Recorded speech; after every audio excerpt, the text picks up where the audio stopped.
During the reign of Queen Victoria, the British were involved in numerous conflicts throughout the world, both within their vast empire and in competition with other colonial powers. By some accounts, the British military was in hot action, meaning firing weapons at an enemy literally every single day of Queen Victoria's more than 63-year reign. One of the strangest of these conflicts occurred between 1867 and into the spring of 1868. The British expedition to Abyssinia was particularly strange, even among the many strange conflicts that made up Queen Victoria's little wars.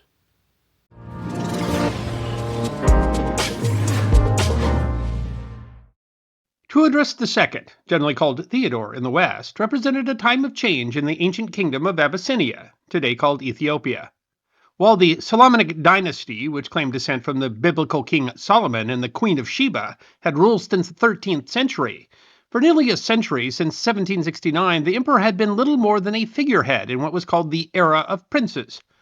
During that period, the empire was de facto divided, with power spread among many regions. Theodore is often considered the first king of the modern era and worked to return the nation to a single cohesive state, defeating the previous regional lords in a series of battles between 1852 and his ascension to the throne, April 11, 1855. Consolidating imperial rule was difficult and never fully accomplished under Theodore, who spent years putting down rebellions while engaging in important state reforms. But facing both continued internal struggle and external threats by expansion from both the Ottoman Empire and Egypt, his throne was under threat, and he decided to seek help. Abyssinia was Coptic Christian, and although it was a somewhat archaic form of the faith, in his 2011 book The Siege of Magdala, Volker Matthijs of Hamburg University explains he saw Christian European powers as natural allies in the battle against the Ottomans and the Egyptians. Theodore hoped that Christian Europe would find common cause against incursions, rebellions mostly inspired by Islam.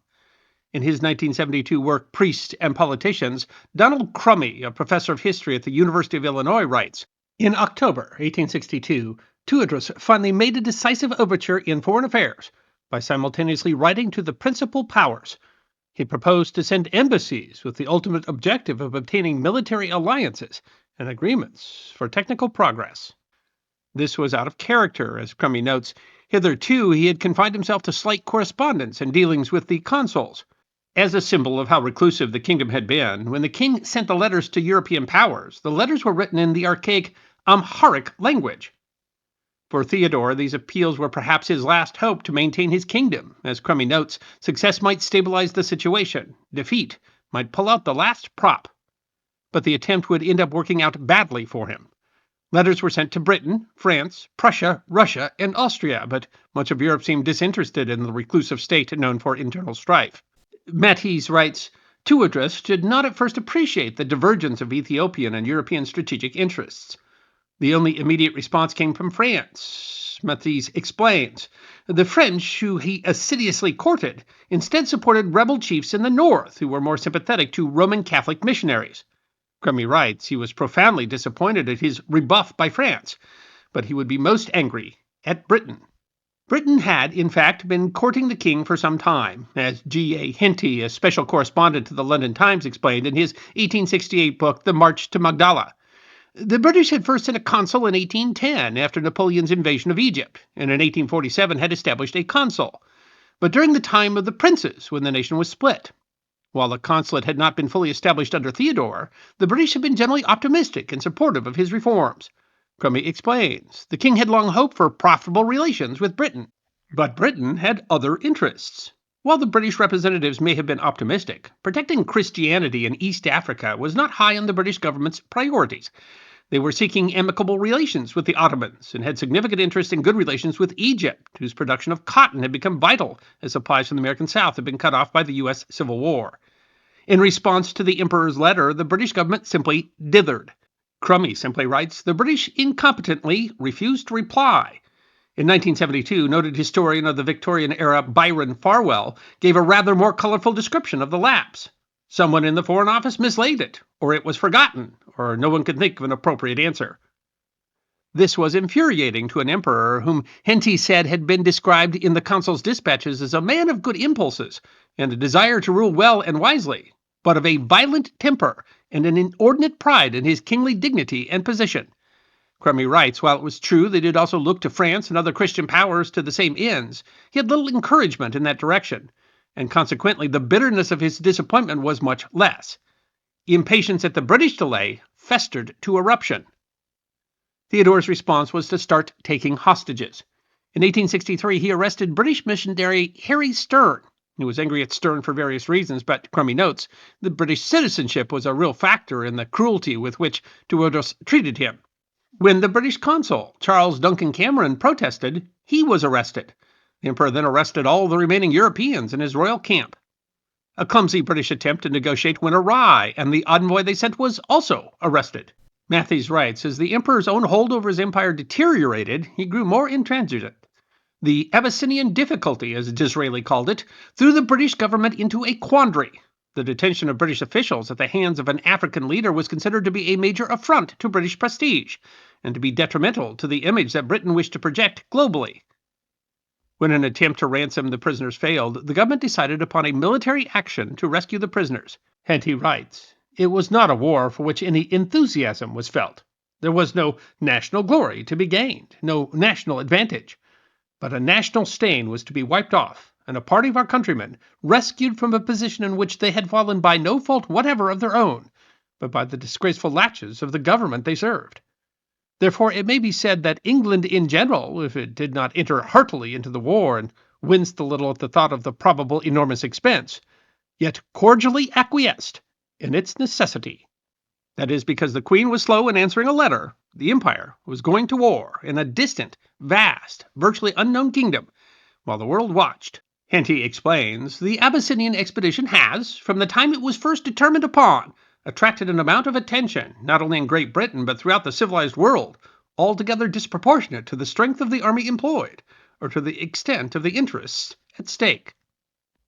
The so-called British punitive expedition to Abyssinia was, if not entirely unique, at least rather odd for the era. It was a war in the colonial period over a place that was neither part of the empire, nor a place where the empire had particular interest. The motivation wasn't even inspired by a competition with the ambitions of rival empires, who seemed to have even less interest in the region than Britain. The war came despite the obvious fact that neither side was seeking or benefited from war. The motivation was instead described as humanitarian, a grand expedition to relieve the suffering of a few hostages. Farwell explains, there was a general feeling in Britain that a British subject should be protected, and if need be rescued, wherever he might be. To make the expedition even more strange, the instrument that the government chose for the expedition was the Bengal Army. Apparently chosen because of their relative proximity, the Bengal Army was the army of the Bengal Presidency, an administrative division of British India, and a remnant of the period before 1858, when the British East India Company maintained its own armies. While now under the direct authority of the Crown, the Presidency armies weren't part of the normal British military, but rather were tasked with defending British India and the princely states. Troops of the Indian or Company armies had been occasionally used on campaign, for example during the First Opium War in 1839, as well as on the frontier in Afghanistan and Burma. But it was nonetheless unusual to mount an expedition so far away, with troops mostly drawn from Bengal and Bombay presidencies. Indian armies were usually used in or around India. But even more strangely, the expedition would be under the command of the commander of the Bombay Army, General Sir Robert Napier. While the name Napier was well known to the British public, Farwell notes that in the military history of the 19th century it's easy to get lost among the Napiers, many of whom had held commands through the Napoleonic and colonial wars. Sir Robert was, in fact, unrelated to any of the other Napiers. While a veteran of campaigns with the Indian armies, Napier was a distinct oddity when it came to being chosen to lead a major foreign expedition. Sir Robert Napier was a general of the Royal Engineers. His selection would mean the largest expedition to that point in the Empire's history to be entrusted to an engineer. And that was a good thing, as all the skills of an engineer would be required. Foreign Minister Sir Edward Stanley said it would be madness to throw a British army into an unknown country, in a tropical climate, far from the sea, very far from its reserves and its supplies, without a full previous investigation as to the means of moving, feeding them, and keeping them in health. Henty described the kingdom as more mountainous, more inaccessible, more war-loving, more wild than any other country in the world. While many of what Farwell calls Queen Victoria's little wars included sizable geographic challenges, Abyssinia distinguished itself among those. Transporting the army from India to Africa was a large enough undertaking, but that army would have to cross a vast land with imposing terrain and virtually no roads. Of the challenge of getting the troops of Bengal and Bombay to Theodore's fortress atop the mountain fortress of Magdala, Farwell writes, some of the troops were armed with breech-loading rifles and others with smooth-bore muzzle loaders. Some were dressed in the new khaki uniforms and some in the traditional red or blue coats. For transport, there were locomotives and elephants, steamers and sailing ships. Oddly, while the army has been described as massive, amounting to some 13,000 troops, Henty noted that the total engaged were not one-fifth the strength of an army which we might ourselves put into the field for a campaign in India. Still, moving 13,000 men and 40,000 animals, including 44 elephants, to the Gulf of Zula on the Red Sea was no mean undertaking. When the army began disembarking in early December 1867, an at the time relatively unknown correspondent, Irish-American Henry Morton Stanley, described the army's disembarkation as an extraordinary and novel sight, as if a whole nation had immigrated here and were about to plant a great city on the fervid beach. The logistical challenge was awesome, as befitted the engineer in charge. An advanced part of engineers essentially created a port where none had existed before. After landing, the army would have a 400-mile march across trackless land. 20 miles of track were constructed across the plains. The railway, complete with a locomotive brought from India, was the first in the country. The demand for water was huge. Farwell notes, to provide fresh water on the desert shore, condensers and water pumps of the latest design were ordered from the United States. Inland, the expedition used new technology developed by British hydrologist John Norton to drill so-called tube wells, in which a steel pipe is bored through the ground and attached to a pump. John Mather of the University of London noted in his 2012 work on the military aspects of hydrogeology that the Norton tube well was used with such good effect in the Abyssinian War of 1868 that it was subsequently known by the name Abyssinian Well. The significance of the challenge showed in the fact, as Farwell explains, that Napier divided his army into unequal divisions. The smaller striking force of some 5,000 would be tasked with the fighting, while the larger would be responsible for maintaining the long line of communications and for putting the 1st Division within striking distance of Magdala. Although the first major battle would be fought by the 2nd Division when Napier erred on April 10th by letting his baggage train pass under a fortified Abyssinian position. Napier realized his error in the nick of time to deploy an engineer troop, the 23rd Punjab Pioneers, to protect the train as, Farwell writes, Abyssinians swarmed down the slopes towards the baggage train. The Battle of Arogi was the first major battle of the war. Farwell writes, the Abyssinians charged with considerable elan, but the breech-loading Snider Enfields of the British were more than a match for the double-barreled percussion muskets of the Abyssinian warriors. Farwell reports British casualties as 18 wounded and 2 killed, while Abyssinian casualties in the 90-minute battle were in the hundreds. Despite the logistical challenges, the striking force reached the fortress at Magdala, as Farwell says, thanks to good planning and a fine staff work, exceptional by Victorian standards. Success was also thanks to large sums spent to buy the cooperation of local warlords. But Theodore's support and sanity were fading. He tried negotiations, but when offered harsh surrender terms, instead he tried releasing all the prisoners, numbering, Farwell explains, 49 or perhaps 50, depending upon how one counts, for the day after the arrival, and Mrs. Morris gave birth to a son. In a bit of irony, the former prisoner of the emperor, whose captivity had spurred the expedition, named the boy Theodore. But the elder Theodore's gesture had come too late. Napier planned to unseat the emperor. He gave an ultimatum, and when Theodore failed to surrender, the attack was on. While Magdala Fortress was well situated and considered impregnable, the emperor had already fallen into despair, and his force had dwindled. The mighty fortress fell by an odd tactic. A private of the 33rd Foot named James Bergen heaved a drummer boy named Michael Magner on top of the 12-foot fortress wall, using his rifle butt to push him the last few feet. Magner helped Bergen to the top of the wall, who then provided cover fire while Magner helped more men to the top. Farwell writes, there was little serious resistance after this. The mighty fortress had fallen with the cost of only 2 officers and 13 other ranks wounded. The despondent emperor took his own life, using, Farwell writes, a pistol which had been sent to him in happier days by Queen Victoria. The Abyssinian expedition was touted as a great success. The hostages had been rescued, although some complained as they were made to leave Abyssinia. The emperor was defeated, although his reign appears to have been near collapse on its own. The British made off with numerous cultural treasures and ancient manuscripts, which wound up in British museums, as well as Theodore's son. The prince lived and studied in England and died of an illness there at age 18.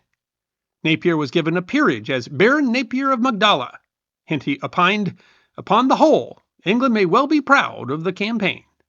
There was a period of instability and conflict in Abyssinia following Theodore's death, but the power of the throne was largely restored with the ascension of Johann IV, who was able to take the throne because he had been given a large supply of arms and equipment by Napier in exchange for assisting the British expedition. And a true sign of the Victorian era, Farwell notes that before the expedition was even completed, a new conflict had arisen on the fringe of empire, this time in New Zealand. The Abyssinian expedition was a strange affair by any standard, perhaps only important because, writes Henty, who experienced the entire expedition firsthand, of the extraordinary and novel conditions under which it was undertaken. I hope you enjoyed watching this episode of The History Guy, and if you did, please feel free to like and subscribe and share The History Guy with your friends. And if you also believe that history deserves to be remembered, then you can support The History Guy as a member on YouTube, a supporter on our community at Locals, or as a patron on Patreon. You can also check out our great merchandise shop or book a special message from The History Guy on Cameo.